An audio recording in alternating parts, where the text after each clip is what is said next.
Doctor Aafia Siddiqui کے حوالے سے بات کریں گے سر.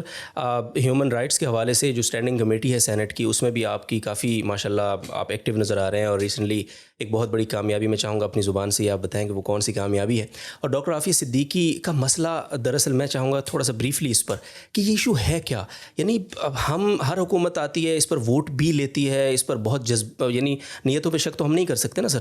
ظاہری طور پر وہ بہت پر اعتماد بھی ہوتے ہیں، بٹ الٹیمیٹلی کچھ آ کر وہ بالکل خاموش ہو جاتے ہیں. میں خان صاحب کی بات کرتا ہوں، وہ وہاں گئے امریکہ میں، انہوں نے بڑی اچھی تقریر کی جی، بہت زبردست، اور یہ اور وہ، آج تک لوگ بڑا ظاہر اس پہ ٹھیک ہے جو اچھی چیز ہے وہ، لیکن اس تقریر میں یا کہیں بھی وہاں کسی بھی بہت سارے ایونٹس میں انہوں نے شرکت کی نا، وہاں پہ بڑی دبنگ تقریر ہے، امریکہ کو بھی للکار، وہیں للکار دیا، یہ کر دیا وہ.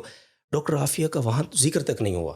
یعنی وہ ایسی کون سی چیز ہے کہ یہ حکمران بیچارے اتنا ان کو سانپ سونج جاتا ہے، اتنا حساس ایشو کیوں ہے، اور یہ کیا ہے سر؟ اس کو تھوڑا سا پلیز ایکسپلین کریں. اور وہ بات بھی بتائیں خوشخبری والی، پہلے وہ بتا دیں پھر بات. دیکھیں، میں نے پارلیمنٹ میں جب آیا ہوں نا، تو میں نے اپنا ایک چوکاٹ یا ایک فریم بنایا جی کہ میں اس پارلیمنٹ میں رول کروں گا تو اس رول کا فریم کیا ہوگا، چوکاٹ کیا ہوگا، یا اس کی ترجیحات کی کیا ہوں گی. ٹھیک ہے. اس میں سب سے پہلی چیز اسلام ہے، عالم اسلام ہے، صحیح، پاکستان ہے، اس کے ساتھ پاکستان کانسٹیٹیوشنلزم ہے، فنڈامنٹل رائٹس ہیں، ڈیموکریسی ہیں، ہیلتھ ہیں، ایجوکیشن ہیں، انصاف ہیں، غربت کا خاتمہ ہے، عوام کے حقوق ہیں.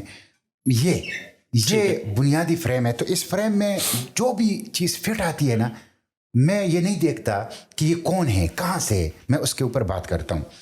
یہ جو ڈاکٹر عافیہ یا گوانٹانامو بے میں ہمارے پاکستانی قید تھے، پہلے دن سے یہ میری ترجیح اول میں سے رہی ہے. ٹھیک ہے. اس میں کون تھے؟ اس میں ایک ڈاکٹر عافیہ ہے جو کہ گوانٹانامو میں تو نہیں ہے لیکن امریکہ میں ہے. اس کے بعد پھر سیف اللہ پیراچا تھے، اور اس کے ساتھ ربانی برادران، یہ دو بھائی ہیں 52 سال کے اور 54 سال کے، جو گوانٹانامو بے میں پہلے دن سے میرے. عافیہ صدیقی کے حوالے سے تو میں ان کے خاندان سے، ان کی مرحومہ والدہ سے، ان کی بہن ڈاکٹر فوزیہ سے بھی رابطے میں ہوں، اور پارلیمنٹ کے فلور پر مسلسل میں نے اس کے اوپر بات کی. کمیٹیز میں بھی یہ بات آئی کہ بھائی ان کو بات کرنے کا موقع دیا جائے، خاندان سے بات کرنے کا موقع دیا جائے، ان کی رہائی کے لیے کوششیں کی جائے.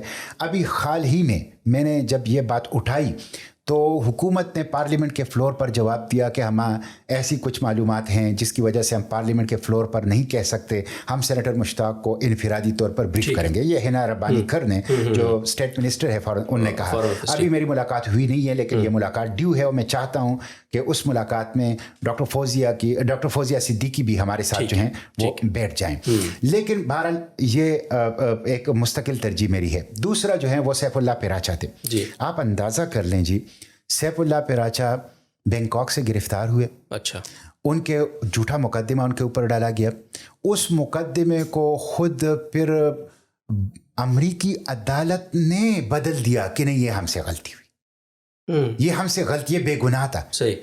19 سال اس بے گناہ شخص کو، جس کی عمر 1947 کی تاریخ پیدائش ہے، 19 سال ان کو قید رکھا گیا. میں نے 2 سال پہلے اس کی آواز اٹھائی، بار بار آواز اٹھائی. اس کے نتیجے میں یہ ہوا الحمدللہ کہ ابھی چند دن پہلے وہ گوانٹانامو سے پاکستان آ گئے.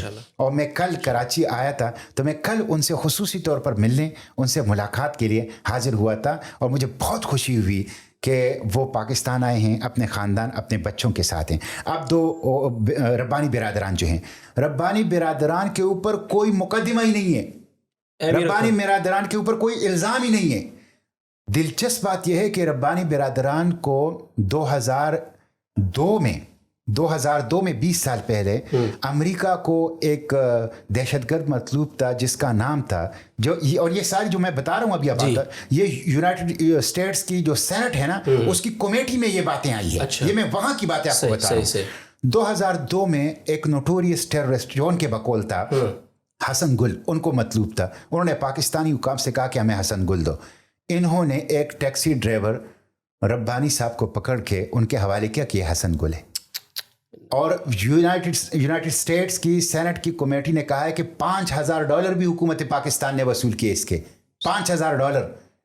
اچھا، ان کو 540 دن کابل کے اندر، افغانستان کے اندر ڈارک جیل میں رکھا گیا. اس دوران جو ریئل حسن گل تھا وہ امریکیوں نے پکڑ لیا. اچھا پکڑ بھی لیا اس کو. پکڑ لیا. اس کے باوجود اس کو پھر اس کو ڈرون اٹیک, پھر رہا ہو گیا, پھر ڈرون اٹیک میں اس کو مار دیا. اس کے باوجود اس کو گوانٹانامو منتقل کیا گیا. ڈالر دیے تھے سر, اس کے بھائی کو بھی گوانٹانامو منتقل کر دیا. بالکل ڈالر دیے تھے. تو یہ بغیر کسی مقدمے, بغیر کسی الزام کے 2 بھائی گوانٹانامو میں ہیں. مجھے حکومت کے جو منسٹری آف فارن افیئر سے پہلے تو یہ مانے کہ پاکستانی نہیں ہے, پھر میں نے ان کے ایفیڈیوٹس اور شناختی کارڈ اور پوری دستاویزات پیش کر دی. ان کے لیے چارہ ہی نہیں رہا کہ وہ انکار کریں. اب انہوں نے کہا کہ ہاں پاکستانی ہیں, اور 20 جنوری سے پہلے انہوں نے مجھے وعدہ کیا ہے کہ ہم ان کو پاکستان لے آئیں گے.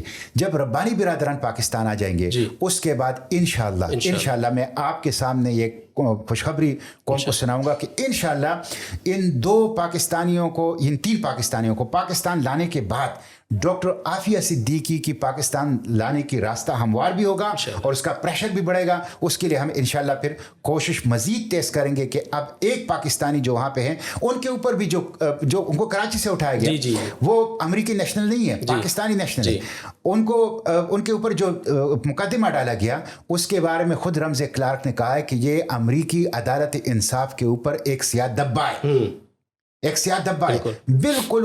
غزنی میں ایک امریکی فوجی سے انہوں نے بندوق چھینی اس کے اوپر, اور اس کے اوپر اس کو, تو یہ بالکل ایک فراڈ قسم کا ہے, ایک بے گناہ ہے. اور یہ جو آپ کہتے ہیں نا کہ حکمران وہاں جاتے ہیں, حکمران وہاں اس لیے جاتے ہیں کہ ڈاکٹر عافیہ سے حافظ قرآن ہے, پاکستان کی بیٹی ہے, رسول اللہ کی امت کی بیٹی ہے, محبت ہے لوگوں کے دلوں میں.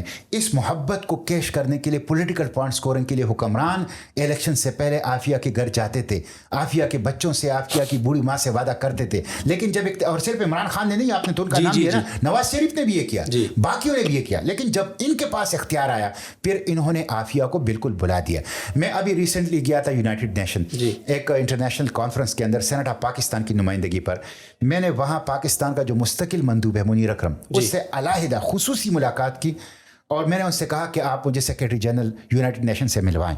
بدقسمتی سے میری ملاقات نہیں ہوئی سیکریٹری جنرل سے, لیکن میں نے ایک تفصیلی خط وہ منیر اکرم کے ذریعے سے, جو ہمارے مستقل مندوب ہیں, ایک نوٹ وربیل کے ساتھ وہ سیکریٹری جنرل کو ڈاکٹر عافیہ صدیقی کی رہائی کے بارے میں لکھا کہ یہ انسانی حقوق کا کیس ہے. پھر میں واشنگٹن گیا, پاکستانی سفارت خانے, اور پاکستانی سفارت خانے میں جو ایمبیسڈر ہے پاکستان کے, ان سے میں نے ملاقات کی. ان سے میں نے کہا, میں پھر کیپٹل ہل گیا, وہاں میں نے مختلف US کانگریس مین سے ملاقات کی, اور میں نے وہاں بھی ان سے یہ بات کی کہ آپ عافیہ صدیقی کے حوالے سے جو ایک انسانی حقوق کا کیس ہے, آپ اپنا کردار ادا کریں.